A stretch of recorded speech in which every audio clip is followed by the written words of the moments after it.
Peri engineering, arts and science, pharmacy, nursing மற்றும் physiotherapy கல்லூரிகள் சென்னை இந்தியாவில் சிறந்த உள்கட்டமைப்பு கொண்ட கல்லூரிகளில் ஒன்று. 100% வேலை வாய்ப்பினை உறுதி செய்யும் சாதனை. ஆயிரக்கணக்கான பிற கல்லூரி மாணவர்களுக்கும் வேலை தந்த பெருமை. பெரி, எங்கள் கண்களில் உங்கள் கனவுகள்.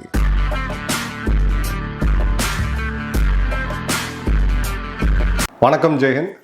இன்னைக்கு நம்ம சேனல்ல உக்ரைன் ரஷ்யா போர் பற்றி ஒரு முக்கியமான அப்டேட் பார்க்க போகிறோம்.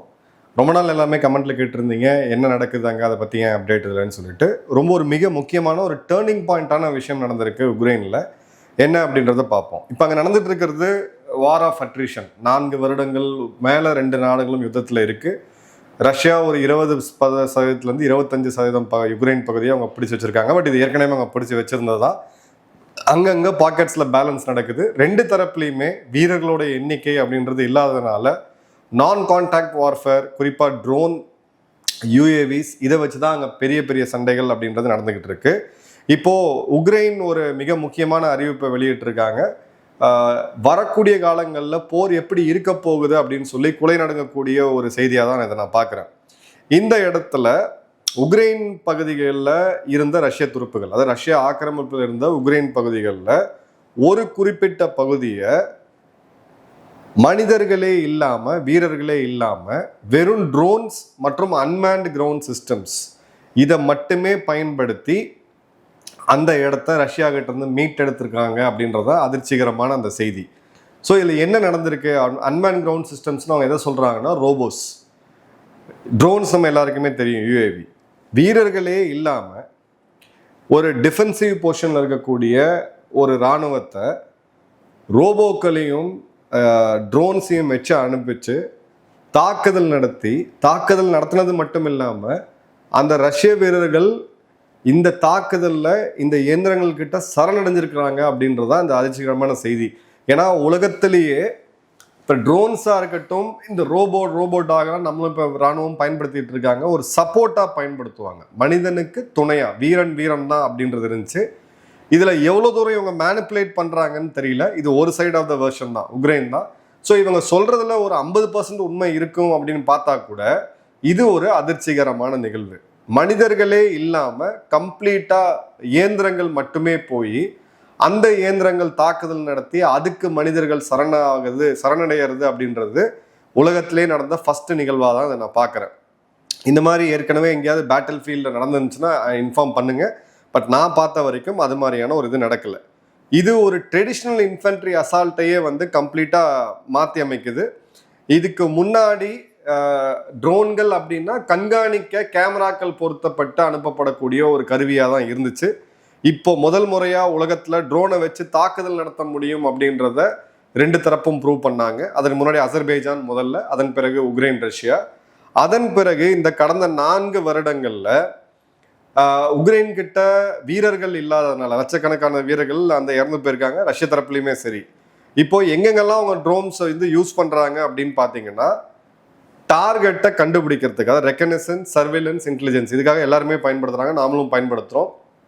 லாஜிஸ்டிக்ஸில் பயன்படுத்துகிறாங்க, பொருட்களை கொண்டு போகிறதுக்கு, சைக்காலஜிக்கல் ப்ரெஷரை இன்க்ரீஸ் பண்ணுறதுக்கு பயன்படுத்திருக்காங்க.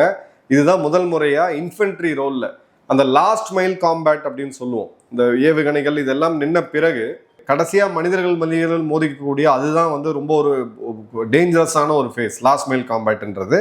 அந்த இடத்துல ரஷ்ய தரப்புலேருந்து மனிதர்களும் உக்ரைன் தரப்புலேருந்து எந்திரங்களும் நின்று இருக்கக்கூடிய ஒரு மிக முக்கியமான ஒரு இதுவாக பார்க்குறோம். ஸோ இதை ஜெலன்ஸ்கி என்ன சொல்லியிருக்காருன்னு பார்த்தீங்கன்னா, ground robots, unmanned platforms, drones, infantry வீரர்களே பார்ட்டிசிபேட் பண்ணாமல் இதை மட்டும் யுத்தகாலத்துக்குள்ளே அனுப்பிச்சு ஒரு சண்டையை போட்டிருக்காங்க. இந்த சண்டையை முழுவதும் முன்னெடுத்து நடத்தியது இந்த ரோபோக்கள் தான். அதே மாதிரி பார்த்தீங்க அப்படின்னா, உலகத்திலேயே முதல் முறையாக ஹியூமன் எக்ஸ்போஷரே இல்லாமல் இயந்திரங்களை மட்டுமே பயன்படுத்தப்பட்ட ஒரு யுத்தமாக நம்ம பார்க்கலாம், யுத்தக்கிழமை நம்ம பார்க்கலாம். அதே மாதிரி என்னென்னலாம் பண்ணியிருக்கு அப்படின்னு பார்த்தீங்கன்னா, இன்ஃபென்ட்ரி அசால்ட் பண்ணும்போது ட்ரென்ச்சஸ், பதுங்கு குழிகள் வச்சுருப்பாங்க, அதை பிரேக் பண்ணுறது, அதன் பிறகு ஃபிசிக்கல் டெரைனை சீஸ் பண்ணுறது, அங்கே இருக்கக்கூடிய வீரர்களை கொல்றது, அங்கே இருக்கக்கூடிய லாஜிஸ்டிக்ஸை துவம்சம் பண்ணுறது. ஸோ இந்த இடத்துல என்னென்னலாம் அவங்க பயன்படுத்தியிருக்காங்க அப்படின்னு பார்த்தீங்கன்னா, உலகத்திலே அதிகமாக வேகமாக எஃபிவின்னு சொல்லக்கூடிய ஃபர்ஸ்ட் பர்சன் வியூ ட்ரோன்ஸ், நீங்கள் உங்கள் கண்ணில் என்ன பார்க்குறீங்களோ அதை அப்படியே அந்த ட்ரோன் பார்க்கும். இதுதான் வந்து சிம்பிளான இது. இந்த ட்ரோன் பார்க்குறத நீங்கள் பார்ப்பீங்க.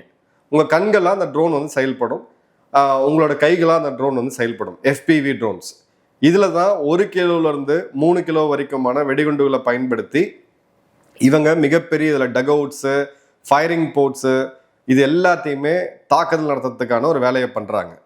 அடுத்தது பார்த்தீங்க அப்படின்னா ஃபைபர் ஆப்டிக் மற்றும் early warning resistance electronic warfare resistance zone. இது காத்தாடியில் நூல் கட்டி விடுற மாதிரி GPS எலக்ட்ரானிக்ஸ் போன்றதெல்லாமே இல்லாமல் ஒரு இடத்துல வச்சு எதிரியோட பகுதிகளை உள்ளே கொண்டு போய் அவங்க தாக்குதல் நடத்தணும்னு நினைக்கக்கூடிய ரஷ்ய துருவல் பக்கத்தில் கொண்டு போய் வச்சு அதை ஒரு ஃபைபர் ஆப்டிக்கல் கேபிள் மூலிமா இயக்கிறது.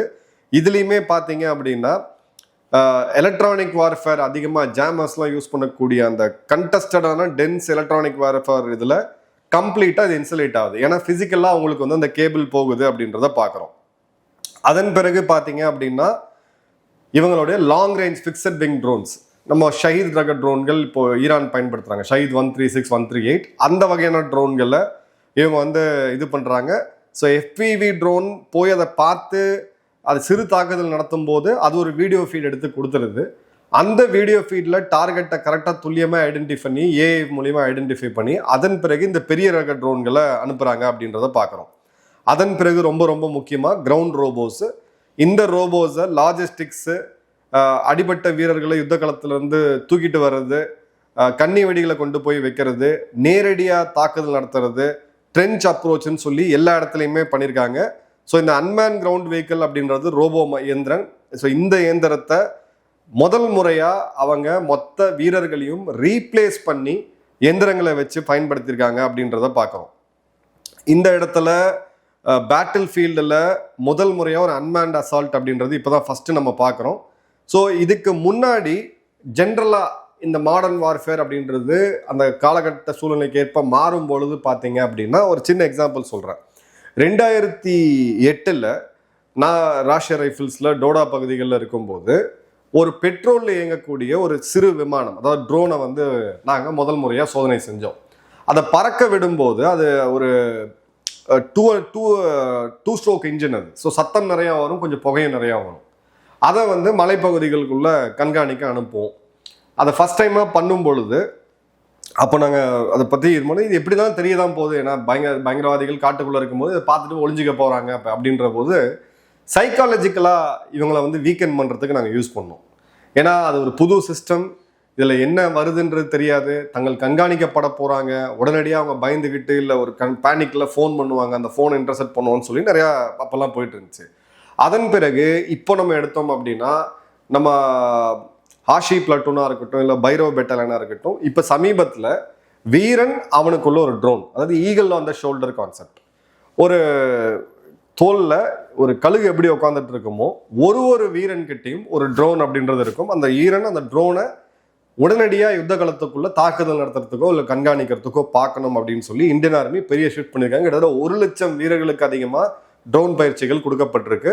அந்த ட்ரோன் அப்படின்றது ஒரு கன்னி வெடி எப்படி இருக்குமோ, கையெறி குண்டு எப்படி இருக்குமோ, துப்பாக்கியோட மேகசின் எப்படி இருக்குமோ அந்த மாதிரி அந்த ட்ரோன் அப்படின்றது நம்ம வீரர்கள் கூடவே இருக்கும். இந்த ஆப்சிந்தூருக்கு பிறகு நம்ம பண்ண டிரான்ஸ்ஃபர்மேஷன்.